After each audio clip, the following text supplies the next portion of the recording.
Lady, as your assigned chauffeur for this journey, in which you have immersed me with the appropriate funds I requested, it is my best of duty to inform you that the destination in which you strive to seek has been located, and I have performed my task in convoying you to the emergency medical institution. Since our approach to the building concludes our exchange, should you require further assistance upon exiting my motor vehicle, there is a department found in the general direction of which I am demonstrating, which acts as a form of administration for the entire building, and is conveniently of short distance away from our current location. Sir, I must inform you that I do not believe you have fulfilled your assigned tasks, as I specifically requested to be dispatched outside the area of the building where emergency procedures and operations take place. The destination in which you have delivered me to must be an assumption of your own personal conviction. Henceforth it is not accurate to the location I specifically described upon requesting you as my convoy.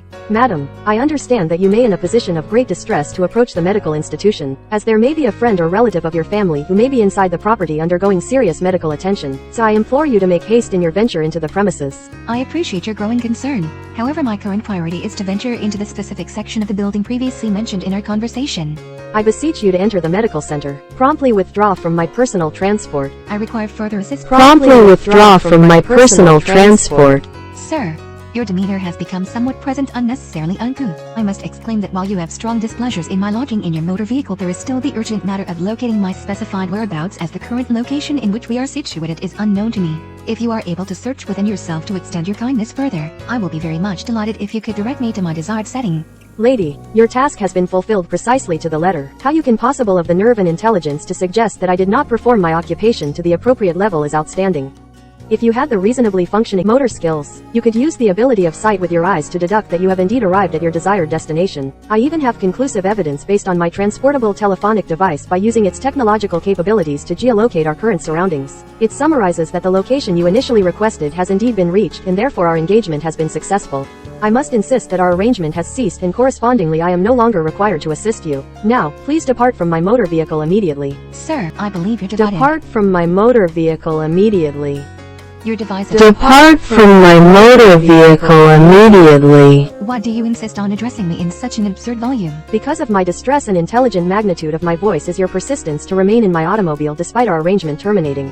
I must protest that such behavior of shouting and screaming is the height of rudeness, and I believe it is against your employer's regulations. The lady doth protest too much. This transport is my personal property and you are refusing to evacuate it under my instruction. I implore you to exit the vehicle or I shall alert the appropriate authorities. Proceed. Proceed. Proceed. You are in the presence of— Evacuate my four-wheeled contraption post-haste. You are in the presence— Depart from my motor vehicle immediately. This unscrupulous situation has continued far longer than necessary, and I am astounded by your inability to follow such a simple command. Your intelligence is under severe questioning. Abandon the vehicle. Expeditiously. Words fail to express my severe desire for you to vacate my property with the utmost haste.